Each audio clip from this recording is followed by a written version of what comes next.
really warm welcome. A really warm welcome to everyone. I'm super excited to be here. As Michael has very graciously introduced, my name is Miss Porter, or Nicole, as you'll probably hear throughout the meeting. But again, I'm really excited to meet everyone and to give you an idea of how a debate class should run. And so we're going to have a lot of fun tonight. And that's my hope, is that you guys can learn about debate, but that you can also have fun as well. So we have a variety of new material that we're going to cover in the demo class. And then you're going to get an opportunity at the end of class to actually practice that and put that into play. Okay, guys, but just a really quick introduction. Michael did a fantastic job introducing me, so I don't have to spend a whole lot of time doing this, but I've been a teacher and an education director for over 15 years. My background, as Michael has said, is actually criminology and police foundations. So when I originally went through university and obtained my graduate degrees, I did that in the field of criminology. And so some of you, maybe some of our older students, will have heard of that subject. It's really exciting. I love what I do. I've been teaching for a very long time now, and I love connecting with the students and getting to know all of the students. And I also still work in law enforcement. And so I take a lot of criminal cases, which are really exciting. And I still do that part-time. So outside of teaching, which is a big part of my life, I love spending time with my family. And occasionally you may hear my young boys, they're upstairs with their dad right now. But I am married. I have 2 young children. Both of them are boys. My 8-year-old, his name is Wyatt, and my 2-year-old, my baby, is Caleb. And so outside of teaching, I can most often be found spending time outside. We have a little farmstead here. We have some chickens and some ducks, and we have some other birds coming later this year, and we have some pigs coming. So it's a lot of fun. We're outside a lot of the time. We're hiking, we're fishing, or we're on the lake. We live near the lake in Muskoka. It's beautiful here. If you haven't had a chance to visit, then you definitely have to someday. Okay, guys? But I want to take a moment before we actually get started, and I want to hear from you guys. So maybe what we'll do, Michael, if you don't mind, maybe you can introduce. I can't see the list of students when I'm sharing my screen. So maybe we can just ask each person to briefly introduce themselves. Tell me maybe one fun fact about you and why you want to take this course tonight. Okay, so I will call the name, and by the screen from the top down, first one is only boy. Is my friend Christopher. You can tell teacher where from and one fun fact of you and why you want to learn debate. Go. I am from Canada, Mississauga. One fun fact about me is I played badminton and I just do chess. And why I wanted to do debate, because I think I'm just not good at making my point when it comes to like arguments. So I want to try to get better at stuff like that. Excellent, Christopher. I have to tell you, badminton, I was outside earlier today and I was playing badminton with my 8-year-old. So we play badminton all the time. Excellent. Okay, welcome. Who's next?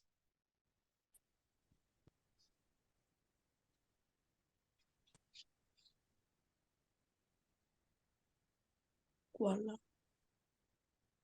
Michael, who's next on our list? Yeah, can you guys hear me? Yeah. Okay, good job, Christopher. I just switched my network just now. Next one is Sherry. And please let teacher know how old are you two, okay? Hi, Sherry. Can you unmute, Sherry? I'm 11 years old. Okay. And can you tell more, teacher? Where are you from? Where you came from? I'm from China, Beijing, and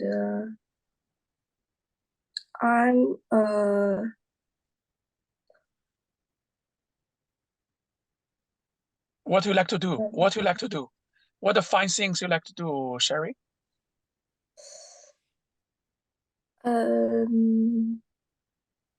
make homework. Wow. all the teachers love students like you. You like to do Yes, homework? we love to hear that, Sherry. Awesome. Welcome. Nice to meet you. Next one is Daisy. Go ahead, Daisy. And after Daisy is Claire, okay? Well, my name is Daisy, and I come from China. Yes. Well, What do you like to do, Daisy? Pardon? What do you like to do? I like to read books, and I don't know. Maybe yes. When I was young, I like to draw some things, but now I hate it. I don't like really. I'm not very interested in anything. Yeah. Well, it's really nice to meet you. And reading is fun. I love reading too. I think we have Claire next. Pardon? Yes. Claire, yeah. Claire is next, yeah. Hi, my name is Claire, and I'm from Shanghai, and now I'm grade 8. And the reason why I want to take the debate classes is like I'm studying, now taking the public speaking classes. So I think it's a similar course, so I want to try this class. And my hobby is painting. Excellent. It's really nice to meet you. Okay, next one is Anne. Anne, you can unmute. Hello, I'm 11 years old. I'm from China, Ningbo, and my hobby is play the piano. Play Excellent. piano. Yeah. Very good. Welcome, Anne. Good. Next one is T, the mysterious person T. I don't know your T's name. Can you unmute T? T, are you there? Can you unmute to introduce yourself? We cannot see you, we cannot hear you. I'm not sure this is a student or this is a parent. Actually, only for students class. Can you hear me, T? You can try to unmute, okay? If no, go next one, the last one. Lucy. I know Lucy. Hi, Lucy. Can you introduce to the teacher? Lucy, are you there? Good. Lucy, camera is on. Okay. Hi, Lucy. Can you unmute and introduce yourself?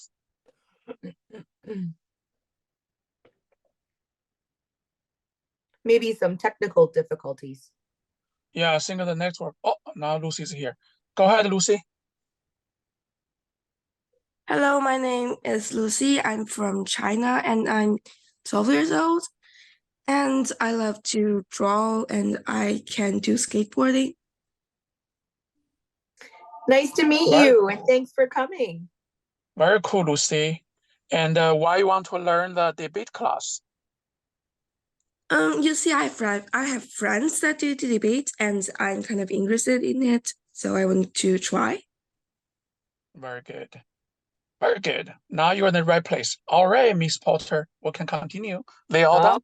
Okay, excellent. Well, again, guys, I'm really excited to meet all of you, and thank you for being here. Today, we are going to focus on a couple of different objectives. So you're going to learn about what a debate is and how it can help you. And we're going to learn a little bit about the process of debating. And then, as I said earlier, guys, at the end of class, you're going to actually have time to practice using a real scenario. So it's going to be fun. I want you guys to not only learn as much as you can in the time that we have, but I want you guys to have fun doing it, okay? And so the class is designed in that way for you.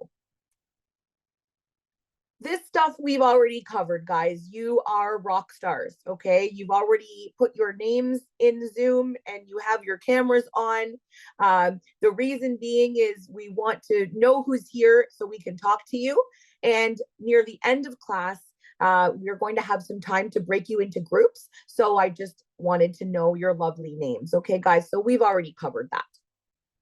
So the first thing tonight is, what is a debate? So a debate, as some of you probably already know, is a more formalized public speaking in which participants prepare and they present speeches on opposite sides of an issue to determine which side has the stronger arguments. And this, believe it or not, is a means of decision-making that can go all the way back to the ancient Greeks. So it's been around for a very, very long time, guys. And today, it is an essential element of the democratic process in Canada and many other countries, in fact, in legislative assemblies, in courtrooms, in other types of public forums. These types of debates have led to decisions on personal freedoms, on civil rights, and also on things like war and peace.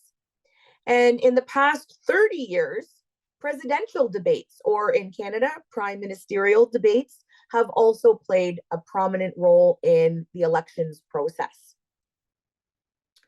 Now, it's also important to understand what is not considered a debate, okay? So it is not an undisciplined shouting match between parties that passionately believe in a particular point of view. In fact, the opposite is true. Debating has very strict rules of conduct and quite sophisticated arguing techniques. And you'll often be in a position where you'll have to argue the opposite of what you believe in. So for example, today, I'm going to give you a topic and I'm going to randomly assign students into group A or group B. Group A is going to agree with the statement and group B is going to disagree. So sometimes when you're debating, that means that you are assigned a particular view, especially when we're practicing. And in class, we'll be doing that a lot, okay? Sometimes you're going to be assigned a group that you don't particularly agree with, but it's just as important for you to research and investigate the reasoning behind it and be able to practice in terms of your communication, your critical thinking, your investigatory skills, your analysis. And this, in turn, guys, makes us more confident at the end of the day. Okay, so what can debating do for you? And I've just talked about some of these things, but it really cultivates your leadership skills. It puts you in situations that you may not have otherwise found yourself in, and you may not have felt comfortable doing, but you are going to become a leader and master debate skills. It will also consolidate your investigation and your analysis skills, because when you're given a topic, you're going to have to investigate and do some research and analyze the different points of view. Now, in a real debate, guys, not only are you investigating what the answer might be for one particular point of view, so if you agree, for example, you're not just investigating and researching reasons about why you agree. You also have to be prepared for what the other team might say. So you're going to have to rebut some of those things. And when you're on the spot, guys, in a formal debate, you're not going to have time to pull out your phones or pull out your computers and do that research. So that means that you have to do all of that in advance. And we're going to practice your investigation skills tonight when I give you a topic, okay? It also trains your critical listening and your critical thinking skills. You have to think quick on your feet in a real debate. Tonight's mock scenario is going to be a little bit different. We're going to focus more on our research and our investigation skills, our analysis, and our communication skills.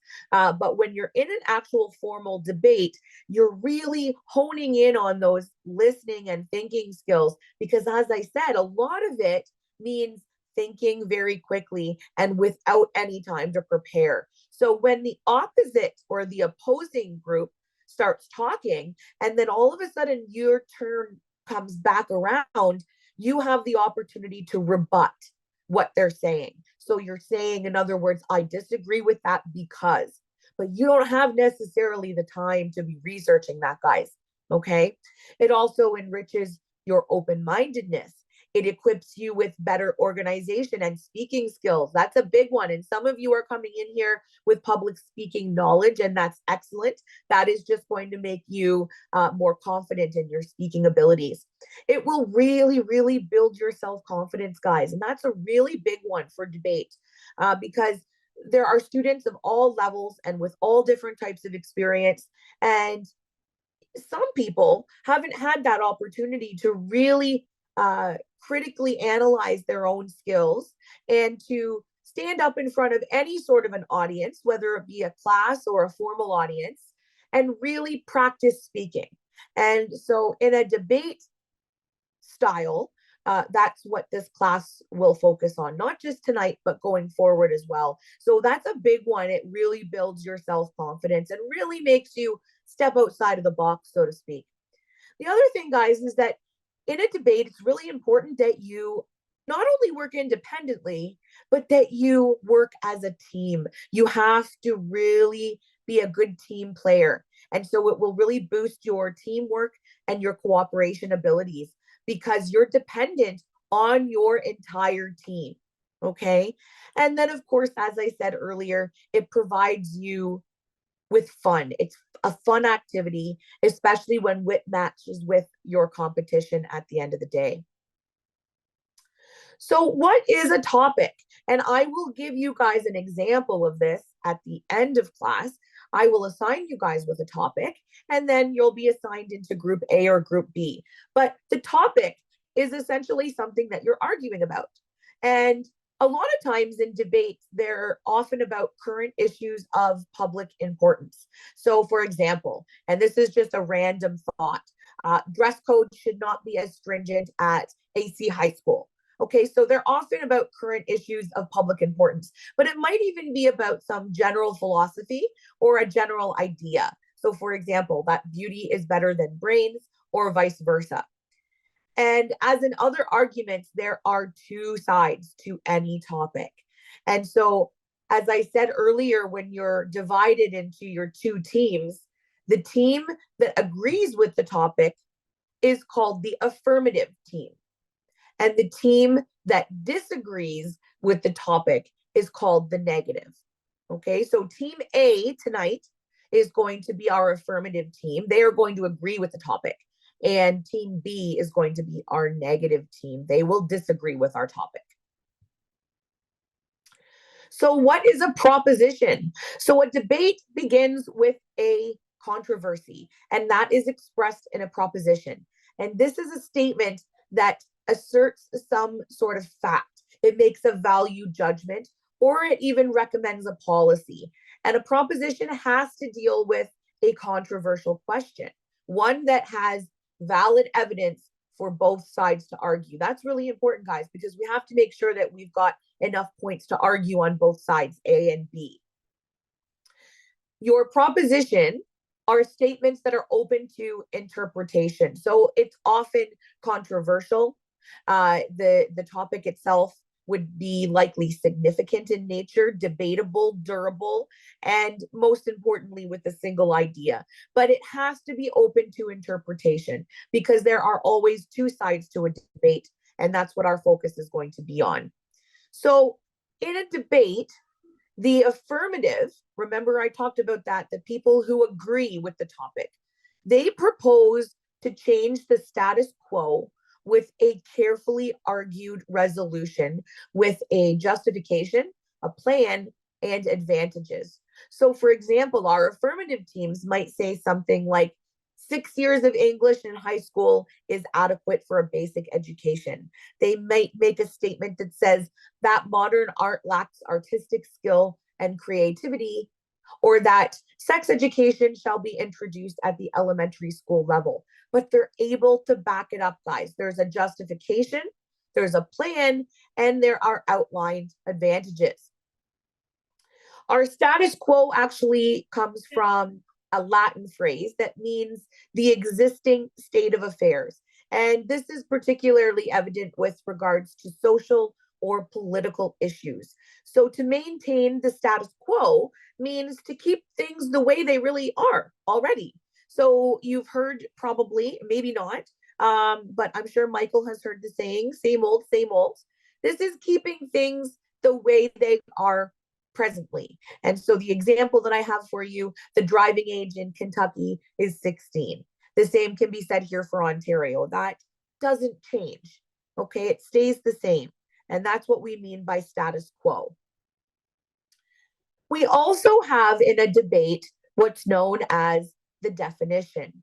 So if a debate is going to take place, then it must be agreed in advance what the debate is obviously going to be about. So deciding and explaining what a topic means is called defining the topic. And the job of defining actually begins with the affirmative team, okay, group A. And the first speaker of the affirmative has to explain in very clear terms what they believe the topic means. And then what happens is group B, or the negative team, gets a chance, and they can agree or choose to challenge the definition that's presented. The negative team doesn't always have to agree with what the affirmative team has said, but the negative team, or group B, for the purpose of tonight's class, should be very careful about challenging, because it's difficult, it's really, really difficult to continue the debate if there's very little evidence or research. You always have to make sure that you've backed up your points and that you're ready to explain them. Now, because debating is a team event, I told you earlier, guys, teamwork is really, really, really important in a debate setting. So it's really important that the speakers are working together as a team. And tonight, you're going to have that opportunity. You'll be broken down into 2 groups. And you need to make sure that for the purpose of what we're doing tonight, that each person is researching a different idea, okay? Because you don't want to come up to the class and have the same idea as someone else, right? Lucy doesn't want to say the same thing that Anne is going to say on her team, for example. We want to make sure that every person has a valuable point, but that it's different, okay? The team line is the basic statement of why the topic is true for the affirmative and why the topic would be false for the negative. And so it should be a really short and simple sentence, and it's presented by the very first speaker of each team, and it's used to enforce the idea of teamwork, because there are other speakers and they will get a chance to talk. But the team line is really important, because you're coming up in front of everybody and you're really making a bold statement about why the topic is true or why the topic is false. Now, in a debating team, guys, each speaker has specified roles, and they have to fulfill them in order to play their part in the team. So there are roles of the speakers that are really important. You'll hear me talk about affirmative and negative a lot tonight, okay? So it's really great that you guys are going to have a chance to review the recording, because you can always review some of the PowerPoint itself. And Michael has a copy of this as well. But we're going to go over the role of the speakers and what every person's responsibility is. Now, the first affirmative is the very first person who comes up from group A and who defines the topic. That's what we just talked about, guys. This is a really important role because it's the first time that the topic is introduced and defined. And This person has a really important role because you're presenting the affirmative team line. So you want to outline briefly what each speaker in their team is going to talk about. Okay, and then you're going to have a chance as the first affirmative to present the first half of your case. And then in a debate, what happens is it goes over to the next group. So it's always back and forth. It's like passing the ball back and forth. So once our first affirmative speaker has a turn, then it goes to our first negative. Now remember, guys, these are the people who have been chosen to disagree with the topic. So they're going to accept or reject the definition. And if you don't do this, then it's assumed that you accept the definition. So you're going to have an opportunity to present the negative team line, outline again, very briefly, what each of the negative speakers are going to say in your team. But you'll also have a time where you can rebut a few of those main points of the first affirmative speaker. Okay, and in general, the first negative speaker should spend about a quarter of their time rebutting. So again, this is why our critical thinking skills are really important, and that's something we'll practice in these classes, because you don't have time to sit down and quickly research based on what the team has told you. You have to make a rebuttal live in front of the judges. And so that means you have to think critically and you have to think on your feet, okay? Our second affirmative then comes up. So now it's been passed over once already, and then it goes back to the original group A. So our second speaker in the affirmative team has to reaffirm the affirmative team line. You always want to repeat that and repeat your stance, because the group that's going to talk next is only going to talk about how they disagree. So now that the ball's in your court again, you have to reiterate why it's important. And so you're going to be given a time as well to rebut some of the main points that the opposing team has just spoken about.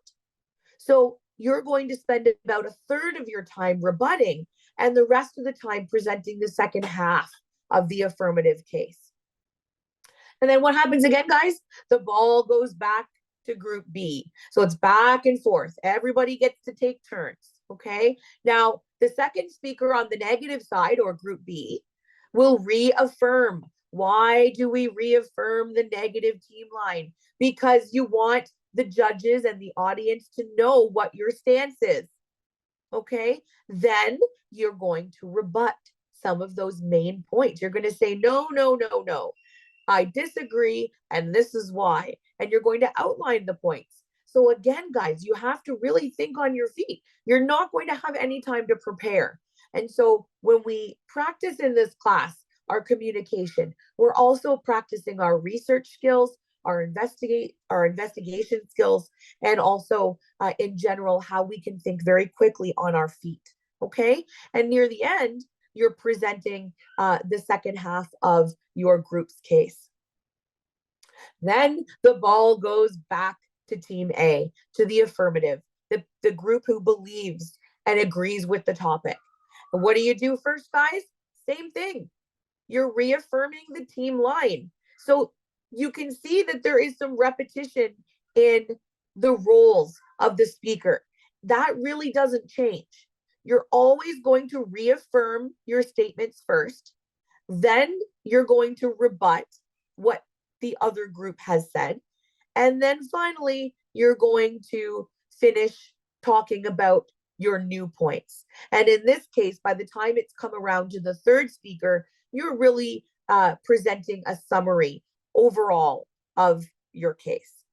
And then group B, the negative group, gets the same luxury, okay? The ball goes back to their side and they get the exact same opportunity. They get to reaffirm what their belief is. They get to rebut what the team has said. And you also have time to summarize the case, because at this point, the debate is winding down, okay? Rebuttals are really important. And in debating, each team is going to present points in favor of their case. So they're also going to spend some time criticizing the arguments presented, and you're not going to have a lot of time to prepare for that. You will in class when we're doing our mock scenarios, but in a real live formal debate, you won't have the time to do that. So this is called rebuttal. And there are a few things to remember about rebuttals. Number one is logic. So to say that the other side is wrong is not enough. You have to be logical about your arguments. Number two, pick the most important points. So try to rebut the most important points on the other side's case. You won't have time or the means to talk about every single point that they talked about. So only try to pick the most important ones. And third, play the ball. You've heard me talk about the ball being passed back and forth, guys. You don't criticize the individual speakers. You never do that. That's debate etiquette 101, okay? But you are able to criticize what they say, okay? And you want to do that in an academic and an educated way. And that's something that we're going to focus on in these classes as well, okay?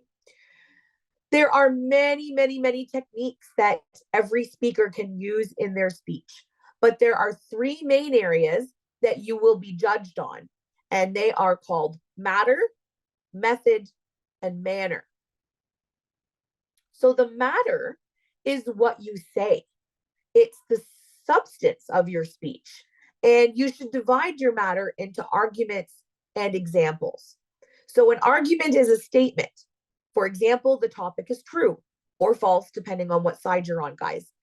And you're explaining that it's true or false because of a certain reason, right? You have to be specific. You have to be logical. Matter cannot be just a list of examples. You do not win a debate by creating the biggest pile of facts. Facts are important. But they're like bricks in a wall. If you don't use them and cement them together properly, then they're going to be useless to you guys, okay? And many debates are on currently important issues. So it's good for any debater to keep themselves informed on what is happening in the world around them and what some of the issues involved are. So where matter is what you say, method is how you organize what you say. And it's just as important, guys. There are many pieces of the method. Number one, I've talked about this before, is our team. So good team method involves unity and logic. Unity is created by all team members being aware of the definition and what the other speakers have said, as well as what the team line is. You all have to be in unison. Also, individual. You have to be able to research and structure your own speech well. So the first step is to have a really clear idea of your own arguments and what you want to say, and which examples you're going to be using to support those arguments. That's our method. When you're presenting one particular argument, you want to really make sure, guys, that the argument is logical and that you're being very clear. You're making very clear links between your team line and the argument, okay? Rebuttal should be organized in the same way. So you're thinking in advance of what might be said, so that if the other team does bring that up, you already have a response planned. So you want to attack the argument that the opposition presents by spending a little while on each, but moving on to the next. You're not just simply listing and rebutting everything they've said. You also are responsible for organizing your speech well in terms of time. So the adjudicators can pick up when you're sort of just waffling, as we say in English, just to fill in time. They know when you're just rambling on just to fill in the time. So you want to be really, really careful about organizing your speech within the time frame. And finally, guys, we have manner. Manner is how. The manner is how you present what you say. And there are various aspects that you need to be aware of, okay? The first thing are cue cards. You don't want to write out your speech on cue cards, okay? You don't want to read directly from your notes. Eye contact, very closely related to cue cards, right? You want to make eye contact with people. You do not want to be looking down, reading your notes, because the judge will pick up on that. Your voice. There are many things that you can do with your voice to make it effective, okay? And that is almost an entire class on its own, the same as the next one, body or body language. Our bodies are a tool for us to use. And I've been teaching for such a long time now, guys, and a lot of the teaching that I've done in the past is online with international students, for example. And so you'll notice that I use my hands a lot. I make a lot of hand gestures, and I do that deliberately, and I do it with confidence. And so that's something that we're going to focus on in class and talk about what kinds of things we can do with our voice to make it more effective, okay? When you should pause, when you should enunciate certain words, what words should you not enunciate, what makes it more effective. And your body language is really important because you can use gestures very deliberately in your debate, and the judges will take note of that. You want to avoid nervous habits, okay? Avoid them like the plague, guys. So what's a nervous habit? A nervous habit would be something like biting your nails, right? It's going to happen. People are going to be shy and they're going to be nervous at first, but you don't want to show it. You want to be confident, okay? You don't want to be playing with your hair the whole time when you're up there. The judges will notice that those are common nervous habits. Want to avoid them at all costs. And big words, okay? So it's not an exercise in grammar, okay? You want to avoid big words in some cases. You can use them once in a while, but you don't want to use them overly a lot, because the judges will know, and sometimes you're docked marks because of that. You want to keep it simple, guys. So what I'm going to do is pull up a very short debate video. I'm going to stop the screen share for just a moment while I pull the video up, and then I'll share my screen again, and you'll be able to see middle school debate at the Hunt Middle School in Princeton. It's not a full debate, guys, just snippets of the debate. And some of the students around your age are talking about their experiences in debate. So let me just stop the screen share for a moment, and I will pull that up for everyone.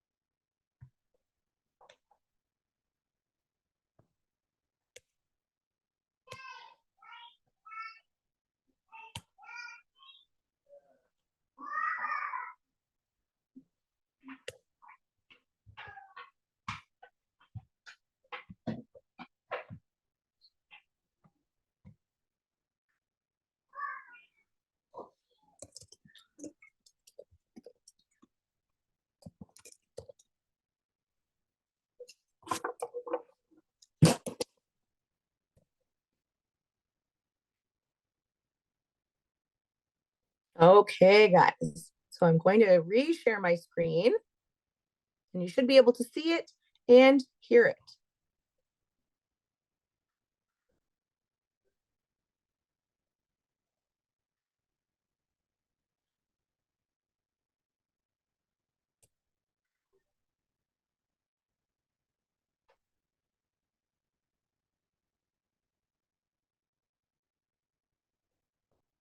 With regular feedback from your employees, customers, and the market, you can move with speed and confidence.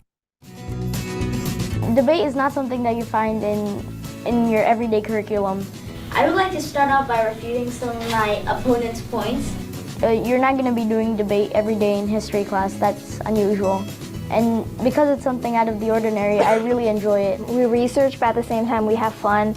And then we talk about a lot of things, and it also makes you more knowledgeable about a certain topic that's actually happening in real life. Last year at the end of the year, in my social studies class, we had a mini debate, and I really liked it because I guess I like arguing with people. However, the other team lacked to state the number of people that died from secondhand smoke. How many died? 100, 1,000, 10,000, a million? We don't know. And I enjoy having like intelligent debates with people and understanding different points of views on different topics. So as long as you say everything at least once, we're good. Nicotine, addictiveness. How many people smoke out of 7 billion people on the earth? One thing I always keep in mind when I'm debating or when I'm writing the contentions is why they're wrong and how I can refute it. You have to put together an argument, but you don't know how the other team is going to refute those arguments. So you need to be ready to come up with arguments to refute the other team's arguments quickly. There are several things that have to make a team good. First off, it's teamwork. Second off, it's how good the speaker can speak. Are they eloquent? Can they articulate well? The third aspect is how good are they on thinking on their feet? And this is, from my perspective, the most important thing. You have to find information for both the prop and the op because you don't know if you're going to be on the prop side or the opposition side because you find out on the day, so you have to be prepared for both. Judges, they have to sit through like 4 debates a day, so you also want to make sure that they're entertained during your debate. They only brought up 38 cases of the millions of refugees coming from Syria. You could say that about anything. How many people died from getting hit in the head with coconuts? So past topic was to ban all travel to West Africa because of Ebola. Now saying that more people have been married to Kim Kardashian than Americans have died of Ebola.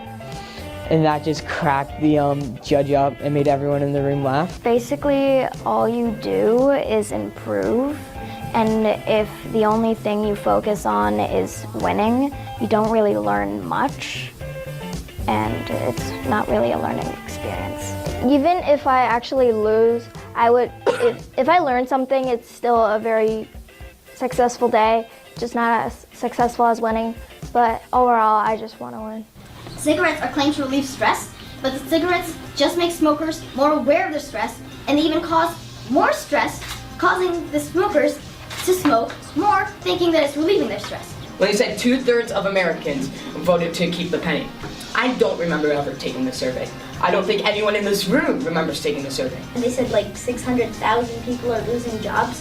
However, judges, let me remind you of the 6 million people that are dying. I got more points. Fifth place. But I got more points than him. Got this trophy. But I got more points than him. So. Okay, that's cool. So I'm cool. Everyone out there really cares about the placing. So. But yeah, last year I got 2 medals, I think. Whatever. Oh no, it was 3. Yeah. Yeah, but it's not a trophy though.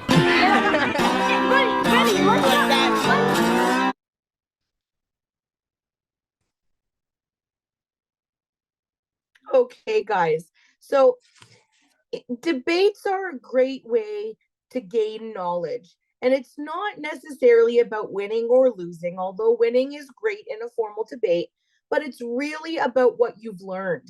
And so in the classes that we have in the debate section for levels 1 and so on and so forth, we really focus on articulating your arguments. We give you the opportunity to learn more about, as I said earlier, your voice and your body language and how you can use that to your advantage in a debate. It really is a way to practice communication, not just in the formal debate itself, guys, but also when you're preparing. You saw in the video where all of the students were sitting together and talking about their topic and preparing for rebuttals as well, because you don't have time to do that on debate day. In a formal debate, you also have to prepare for both sides. So you're given your topic in advance, but you don't find out what decide you're arguing until the day of. So what does that mean, guys? That means that you have to be prepared to argue both sides. Okay, so it really is a way to articulate your arguments